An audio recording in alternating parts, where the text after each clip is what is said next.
We are going to do some major nail shaping today. What's up, nail crew? It's Nicole, your fellow nail obsessed DIYer. I trimmed my nails down really short for me to do some short almond.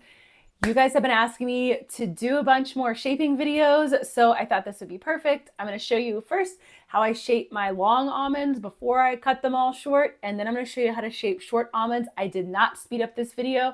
This way you guys can see exactly how long it takes me to do shaping. So let's jump right in and make sure you drop any questions you have in the comments. This is what we were starting with. My nails were pretty long. I've let them grow. I did some extensions like a month, maybe 2 months back, and my natural nails were about what they were, almost to the length of the extensions. I've just been filing them down a tiny bit so they'd eventually meet up. But I thought, you know what? Let's chop them short. But before that, I'm going to show you, this is how I file my pointy almonds. Now, I don't call them straight almonds because I feel like I don't round mine out enough sometimes to do like true almonds. I tend to go for a pointier almond. I think it's because my hands are so big.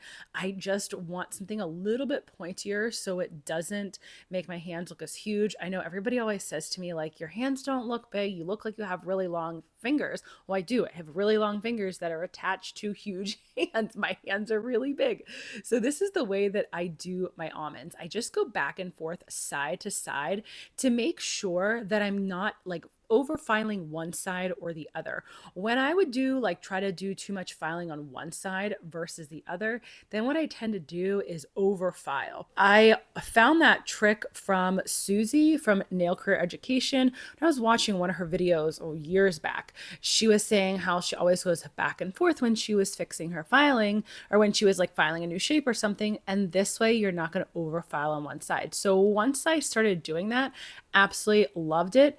And then what I was like playing around with was, if you want your nails to be a little bit more rounded almond, you can just go through and take your file and gently round them out. Now, one thing I will say that I always try to be really careful about when I'm filing my nails is that I don't just like saw at them, right? You don't want to just like wildly saw at one side. You really want to try to just move the nail file in one direction. So that is why you keep seeing me like kind of lift the nail file off my nail as I keep going to file it. I've been using these acrylic clippers anytime that I want to drastically change the length of my nails. It just makes things a lot easier for me. I actually have carpal tunnel in my right hand that I found out about recently, which was why like my right hand was often going numb. My fingers were tingling. Not that it's like anything to laugh at, but at least now I know what's causing that. So I have to sleep with braces at night to help with that. But what that means for me when I'm doing my nails is that I can't do a lot of filing and shaping like at just one sitting. And I had started using those nail clippers a while ago when I found them, just randomly happened to try them on Amazon. They were the only set of clippers that I haven't broken. So that was exciting for me. Then I realized, oh my gosh, this is so much nicer. It's so much my hands hurt so much less because I don't have to do so much filing and shaping. The reason why my nails look a bit janky and messy is because I needed to do a builder gel fill so badly. I've been avoiding doing it because I had a feeling that I was going to be going short. So knowing that I was going to be going short on my nails, I kept like pushing off the fill, and I didn't take off my last dip mani that nicely because I thought, I'm going to do a fill in the next one. Like I kind of yanked it off. So that's why you see some leftover dip. So what I try to do first with the clippers is get to a little bit longer than I actually want my nails, because once I go in with my filing, they're going to get a little bit shorter. Now this is where you see the magic start to happening. You get to see your shaping really coming to life. What you want to do for short almonds is I like to go right along the side of my nails and just file a little bit at a time towards the center, but I don't make it like straight that, I'm making it too pointy. So I try to file towards the center with like, then I slightly curve it right when I hit the center.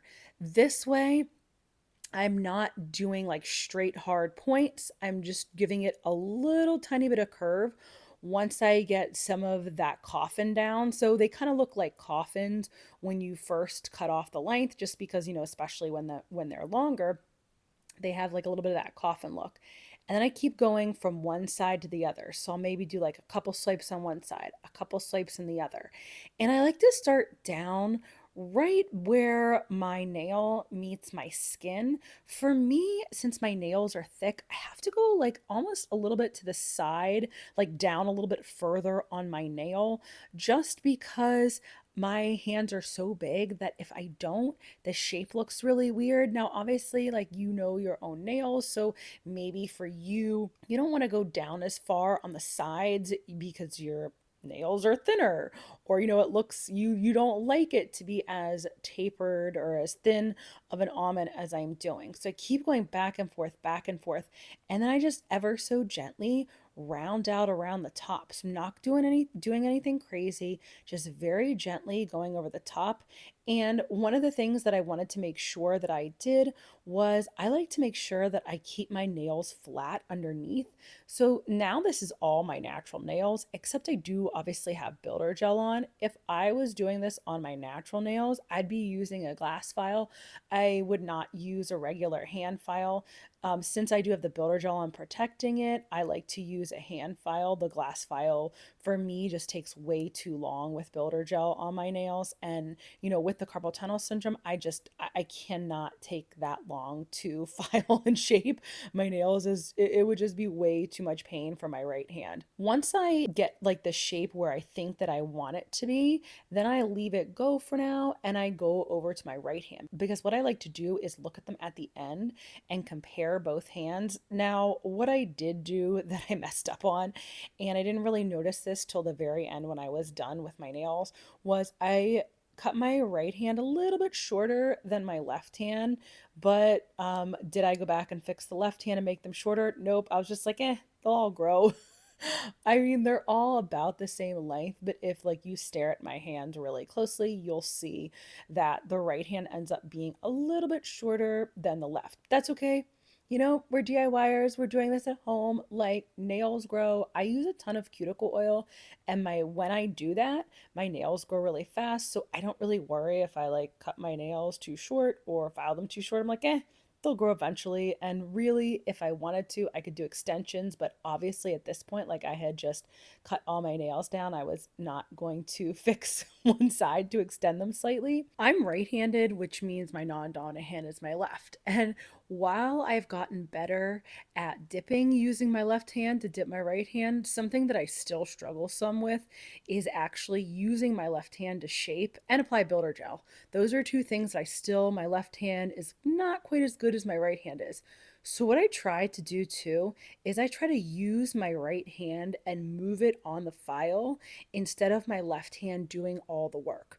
That works really well for me because since my left hand just can't file quite as well, my right hand knows what to do, and it's doing the work like for my left hand, if that makes sense.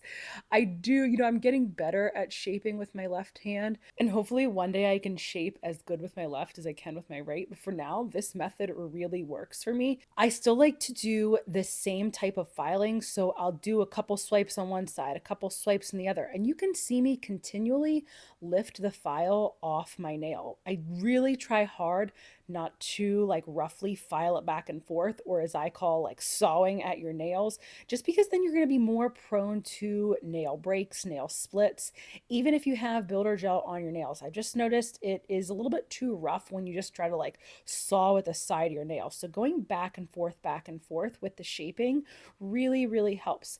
And when you see me going underneath my nails to file a little bit, what I like to do is I really try hard to keep my nails flat underneath. I don't like when they curve down because then they tend to lift off the builder gel and lift off really any product. So that's how I get away from any nail product lifting is, by keeping my nails from the underneath nice and flat so that they don't ever really start to curve down. And I've been doing that now for years. It works really well. So if you're somebody whose nails naturally curve down a little bit, that is a great way to get them to be flat. You literally just stick the file underneath your nails and file flat. Once I'm totally done with all my filing and shaping, I like to spray them with isopropyl alcohol, look at them, make sure there's nothing that I missed. And this is how they look after I apply the builder gel. So now that you know all my secrets to shaping, come check out my next video and I'll show you how to apply builder gel to short nails. Thanks for joining me today, nail crew.